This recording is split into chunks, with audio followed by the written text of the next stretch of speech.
ಓಂ ನಮಃ ಶಿವಾಯ. ಎಲ್ಲರಿಗೂ ನಮಸ್ಕಾರ. ಇಂದು ಈ ವಿಡಿಯೋದ ಮೂಲಕ ತುಲಾ ರಾಶಿಯವರ ಜಾತಕದ ಫಲಿತಾಂಶಗಳ ಬಗ್ಗೆ ತಿಳಿದುಕೊಳ್ಳೋಣ. ಇಂದು ನಾನು ನಿಮ್ಮೊಂದಿಗೆ ಹಂಚಿಕೊಳ್ಳಲಿರುವ ವಿಷಯವು ಈ ರಾಶಿಯವರಿಗೆ ಸಂಬಂಧಿಸಿದ ಅತ್ಯಂತ ವಿಶೇಷವಾದ ವಿಚಾರವಾಗಿದೆ. ಈ ಮಾತುಗಳು ನಿಮ್ಮಲ್ಲಿ ಹಲವರ ಮನಸ್ಸನ್ನು ಮುಟ್ಟಬಹುದು. ಏಕೆಂದರೆ ಜೀವನದಲ್ಲಿ ಕೆಲವು ಕ್ಷಣಗಳು ಇರುತ್ತವೆ. ಅವುಗಳನ್ನು ಯಾವುದೇ ಪದಗಳಿಂದ ಸಂಪೂರ್ಣವಾಗಿ ವಿವರಿಸಲು ಸಾಧ್ಯವಿಲ್ಲ.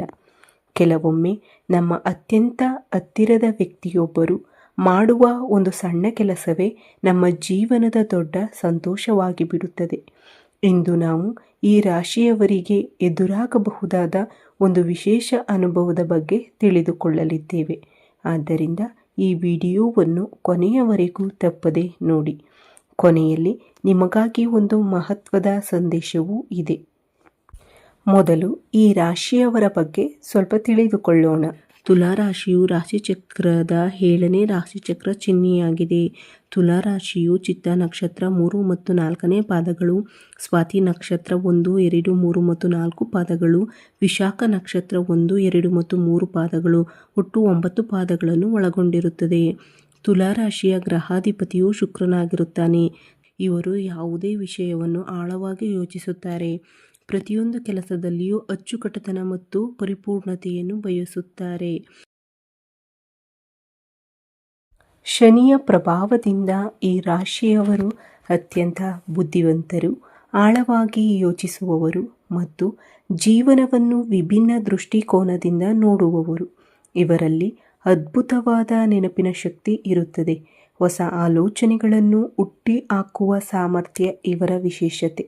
ಒಂದು ಕೆಲಸವನ್ನು ಎಲ್ಲರೂ ಒಂದೇ ರೀತಿಯಲ್ಲಿ ಮಾಡುತ್ತಿದ್ದರೆ ಈ ರಾಶಿಯವರು ಅದನ್ನು ಹೊಸ ರೀತಿಯಲ್ಲಿ ಹೇಗೆ ಮಾಡಬಹುದು ಎಂದು ಯೋಚಿಸುತ್ತಾರೆ.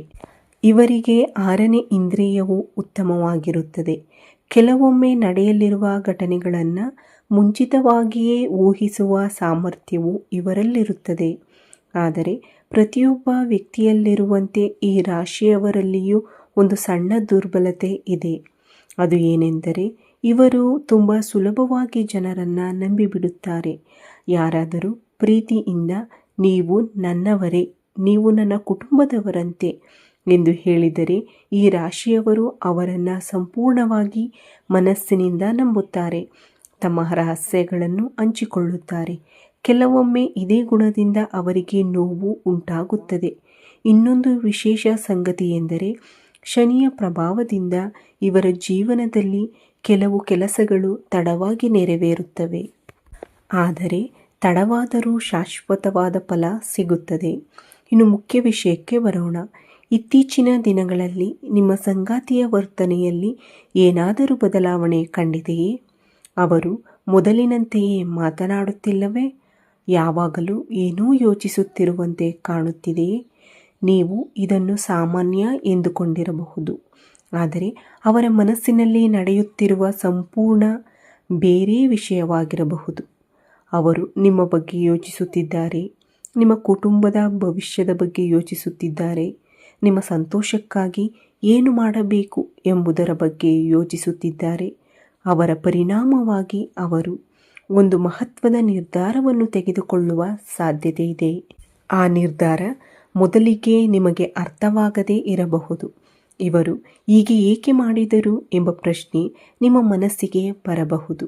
ಆದರೆ ಸ್ವಲ್ಪ ಸಮಯದ ನಂತರ ಅದರ ಹಿಂದಿನ ಪ್ರೀತಿ, ಕಾಳಜಿ, ಜವಾಬ್ದಾರಿ ಮತ್ತು ತ್ಯಾಗವನ್ನು ನೀವು ಅರ್ಥ ಮಾಡಿಕೊಳ್ಳುತ್ತೀರಿ. ಬಹುಶಃ ಅವರು ನಿಮಗೆ ಒಂದು ಸಣ್ಣ ಉಡುಗೊರೆ ನೀಡಬಹುದು, ಅಥವಾ ನೀವು ಬಹಳ ದಿನಗಳಿಂದ ಬಯಸುತ್ತಿದ್ದ ವಿಷಯದ ಬಗ್ಗೆ ಸಂತೋಷದ ಸುದ್ದಿಯನ್ನು ತಿಳಿಸಬಹುದು. ಇಲ್ಲವೇ ಇಷ್ಟು ದಿನ ಮನಸ್ಸಿನಲ್ಲಿ ಇಟ್ಟುಕೊಂಡಿದ್ದ ಭಾವನೆಗಳನ್ನು ಮೊದಲ ಬಾರಿಗೆ ನಿಮ್ಮ ಮುಂದೆ ತೆರೆದಿಡಬಹುದು. ಅದು ಯಾವುದೋ ರೂಪದಲ್ಲಿದ್ದರೂ ನಿಮ್ಮ ಹೃದಯವನ್ನು ಮುಟ್ಟುವ ಅನುಭವವಾಗಿರುತ್ತದೆ. ಇಂದು ಕುಟುಂಬದಲ್ಲಿ ಇದ್ದ ಸಣ್ಣ ಪುಟ್ಟ ತಪ್ಪುಗ್ರಹಿಕೆಗಳು ದೂರವಾಗುವ ಸಾಧ್ಯತೆ ಹೆಚ್ಚು. ಬಹಳ ದಿನಗಳಿಂದ ಮನಸ್ಸಿನಲ್ಲಿ ಇಟ್ಟುಕೊಂಡಿದ್ದ ಮಾತುಗಳು ಇಂದು ಹೊರಬರಬಹುದು. ಒಬ್ಬರನ್ನೊಬ್ಬರು ಅರ್ಥ ಮಾಡಿಕೊಳ್ಳುವ ಸುಂದರ ವಾತಾವರಣ ನಿರ್ಮಾಣವಾಗಬಹುದು. ಗಂಡ ಹೆಂಡತಿಯ ನಡುವಿನ ವಿಶ್ವಾಸ ಮತ್ತಷ್ಟು ಗಟ್ಟಿಯಾಗುತ್ತದೆ. ಪ್ರೀತಿ ಎನ್ನುವುದು ಯಾವಾಗಲೂ ದೊಡ್ಡ ದೊಡ್ಡ ಮಾತುಗಳಲ್ಲಿ ಇರುವುದಿಲ್ಲ, ಕೆಲವೊಮ್ಮೆ ಮೌನವಾಗಿ ಮಾಡುವ ತ್ಯಾಗದಲ್ಲಿ ಇರುತ್ತದೆ. ನಮಗಾಗಿ ತೆಗೆದುಕೊಳ್ಳುವ ನಿರ್ಧಾರಗಳಲ್ಲಿ ಇರುತ್ತದೆ. ನಾವು ನೋಡುವುದಿಲ್ಲದ ಅನೇಕ ಕಾಳಜಿಗಳಲ್ಲಿಯೂ ಪ್ರೀತಿ ಅಡಗಿರುತ್ತದೆ. ಆ ಭಾವನೆಗಳನ್ನು ನಾವು ಗುರುತಿಸಿದಾಗ ಮಾತ್ರ ಸಂಬಂಧ ಇನ್ನಷ್ಟು ಗಟ್ಟಿಯಾಗುತ್ತದೆ. ಕೆಲಸ ಮಾಡುವವರಿಗೆ ಇಂದು ಕುಟುಂಬದ ಬೆಂಬಲ ದೊಡ್ಡ ಶಕ್ತಿಯಾಗಲಿದೆ. ಇದುವರೆಗೆ ಒಬ್ಬರೇ ಹೊತ್ತಿದ್ದ ಹೊಣೆಗಾರಿಕೆಯನ್ನು ನಿಮ್ಮ ಸಂಗಾತಿ ಹಂಚಿಕೊಳ್ಳುವ ಸಾಧ್ಯತೆ ಇದೆ. ವ್ಯಾಪಾರ ಮಾಡುವವರಿಗೆ ಸಂಗಾತಿಯ ಒಂದು ಸಣ್ಣ ಸಲಹೆಯು ದೊಡ್ಡ ಯಶಸ್ಸಿನ ದಾರಿಗೆ ಕರೆದೊಯ್ಯಬಹುದು. ಆರ್ಥಿಕ ವಿಷಯಗಳಲ್ಲಿಯೂ ಇಂದು ಉತ್ತಮ ಬೆಳವಣಿಗೆ ಕಂಡುಬರಬಹುದು. ಆದರೆ ಒಂದು ವಿಷಯವನ್ನು ನೆನಪಿನಲ್ಲಿಟ್ಟುಕೊಳ್ಳಿ, ಇಂದು ಯಾವುದೇ ನಿರ್ಧಾರವನ್ನು ಕೋಪದಲ್ಲಿ ತೆಗೆದುಕೊಳ್ಳಬೇಡಿ. ಯಾರಾದರೂ ಹೇಳಿದ ಮಾತನ್ನು ತಪ್ಪಾಗಿ ಅರ್ಥೈಸಿಕೊಳ್ಳಬೇಡಿ. ಶಾಂತವಾಗಿ ಕೇಳಿ, ನಂತರ ಪ್ರತಿಕ್ರಿಯೆ ನೀಡಿ. ಆದ್ದರಿಂದ ಅನಗತ್ಯ ಸಮಸ್ಯೆಗಳು ದೂರವಾಗುತ್ತವೆ. ಈ ರಾಶಿಯವರು ಸಹಜವಾಗಿಯೇ ಸ್ವಾಭಿಮಾನಿಗಳು. ಕೆಲವೊಮ್ಮೆ ಮನಸ್ಸಿನಲ್ಲಿರುವ ನೋವನ್ನು ಯಾರೊಂದಿಗೂ ಹಂಚಿಕೊಳ್ಳುವುದಿಲ್ಲ. ಆದರೆ ಇಂದು ನಿಮ್ಮ ಮನಸ್ಸನ್ನು ನಿಮ್ಮ ಸಂಗಾತಿಯ ಮುಂದೆ ತೆರೆದಿಡಿ. ನಿಮ್ಮ ಸಂತೋಷವನ್ನು ಹೇಳಿ, ನಿಮ್ಮ ನೋವನ್ನು ಹೇಳಿ, ನಿಮ್ಮ ಕನಸುಗಳನ್ನು ಹಂಚಿಕೊಳ್ಳಿ. ನೀವು ಹೀಗೆ ಮಾಡಿದರೆ ನಿಮ್ಮ ಸಂಬಂಧ ಮತ್ತಷ್ಟು ಸುಂದರವಾಗುತ್ತದೆ. ಇಂದು ನೀವು ಒಂದು ವಿಷಯವನ್ನು ಅರಿತುಕೊಳ್ಳುತ್ತೀರಿ. ಜೀವನದಲ್ಲಿ ನಿಜವಾದ ಸಂಪತ್ತು ಹಣವಲ್ಲ, ನಮ್ಮನ್ನು ಪ್ರೀತಿಸುವ ಜನರು, ನಮ್ಮನ್ನು ಅರ್ಥ ಮಾಡಿಕೊಳ್ಳುವ ಜನರು, ನಮ್ಮ ಕಷ್ಟದಲ್ಲಿ ನಮ್ಮ ಜೊತೆಯಲ್ಲಿ ನಿಲ್ಲುವ ಜನರು, ಅವರೇ ನಮ್ಮ ಜೀವನದ ನಿಜವಾದ ಸಂಪತ್ತು. ಆದ್ದರಿಂದ ಅಂತಹ ಸಂಬಂಧಗಳನ್ನು ಗೌರವಿಸಿ ಪ್ರೀತಿಯಿಂದ ಕಾಪಾಡಿಕೊಳ್ಳಿ. ಒಂದು ಕ್ಷಣದ ಕೋಪದಿಂದ ವರ್ಷಗಳ ಸಂಬಂಧ ಹಾಳಾಗದಂತೆ ನೋಡಿಕೊಳ್ಳಿ. ನಿಮ್ಮ ಸಂಗಾತಿ ಇಂದು ತೆಗೆದುಕೊಳ್ಳುವ ನಿರ್ಧಾರ ನಿಮ್ಮ ಜೀವನದಲ್ಲಿ ಹೊಸ ಅಧ್ಯಾಯನಕ್ಕೆ ಕಾರಣವಾಗಬಹುದು. ನೀವು ಇಷ್ಟು ದಿನಗಳಿಂದ ಹೊಂದಿದ್ದ ಅನುಮಾನಗಳು ದೂರವಾಗಬಹುದು. ನಿಮ್ಮ ಮನಸ್ಸಿಗೆ ನೆಮ್ಮದಿ ಸಿಗಬಹುದು. ಮುಂದಿನ ದಿನಗಳಲ್ಲಿ ಕುಟುಂಬದಲ್ಲಿ ಸಂತೋಷ ಮತ್ತು ಸಮೃದ್ಧಿ ಹೆಚ್ಚಾಗುವ ಸೂಚನೆಗಳು ಕಾಣಿಸುತ್ತಿವೆ.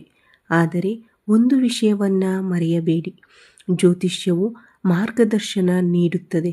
ನಮ್ಮ ಜೀವನವನ್ನು ರೂಪಿಸುವುದು ನಮ್ಮ ಒಳ್ಳೆಯ ಆಲೋಚನೆಗಳು, ಒಳ್ಳೆಯ ನಡೆ ಮತ್ತು ದೇವರ ಮೇಲಿನ ನಂಬಿಕೆ. ಆದ್ದರಿಂದ ಪ್ರತಿದಿನ ದೇವರನ್ನು ಸ್ಮರಿಸಿ, ಹಿರಿಯರನ್ನು ಗೌರವಿಸಿ, ಯಾರ ಮನಸ್ಸಿಗೂ ನೋವು ಕೊಡಬೇಡಿ. ಸಾಧ್ಯವಾದಷ್ಟು ಒಳ್ಳೆಯ ಕೆಲಸಗಳನ್ನು ಮಾಡಿ. ಹೀಗೆ ಮಾಡಿದರೆ ದೇವರ ಕೃಪೆ ನಿಮ್ಮ ಜೀವನದಲ್ಲಿ ಸದಾ ಇರುತ್ತದೆ. ಕೊನೆಯಲ್ಲಿ ನಮ್ಮ ಹೃತ್ಪೂರ್ವಕ ಪ್ರಾರ್ಥನೆ. ಭಗವಾನ್ ಶ್ರೀ ವೆಂಕಟೇಶ್ವರ ಸ್ವಾಮಿಯ ಕೃಪೆ ನಿಮ್ಮ ಕುಟುಂಬದ ಮೇಲೆ ಸದಾಕಾಲ ಇರಲಿ. ನಿಮ್ಮ ವೈವಾಹಿಕ ಜೀವನ ಸುಖ, ಶಾಂತಿ ಮತ್ತು ಸಮೃದ್ಧಿಯಿಂದ ತುಂಬಿರಲಿ. ನೀವು ಬಯಸಿರುವ ಎಲ್ಲ ಒಳ್ಳೆಯ ಆಸೆಗಳು ಶೀಘ್ರದಲ್ಲೇ ನೆರವೇರಲಿ. ಈ ವಿಡಿಯೋ ನಿಮಗೆ ಇಷ್ಟವಾದರೆ ದಯವಿಟ್ಟು ಲೈಕ್ ಮಾಡಿ, ನಿಮ್ಮ ಸ್ನೇಹಿತರೊಂದಿಗೆ ಹಂಚಿಕೊಳ್ಳಿ ಮತ್ತು ನಮ್ಮ ಚಾನಲನ್ನು ಸಬ್ಸ್ಕ್ರೈಬ್ ಮಾಡಿ. ಮತ್ತೊಂದು ಉಪಯುಕ್ತ ಹಾಗೂ ಆಸಕ್ತಿದಾಯಕ ವಿಡಿಯೋದಲ್ಲಿ ಮತ್ತೆ ಭೇಟಿಯಾಗೋಣ. ಅಲ್ಲಿಯವರೆಗೆ ಧನ್ಯವಾದಗಳು. ಜೈ ಶ್ರೀರಾಮ್. ಹರ ಹರ ಮಹಾದೇವ್.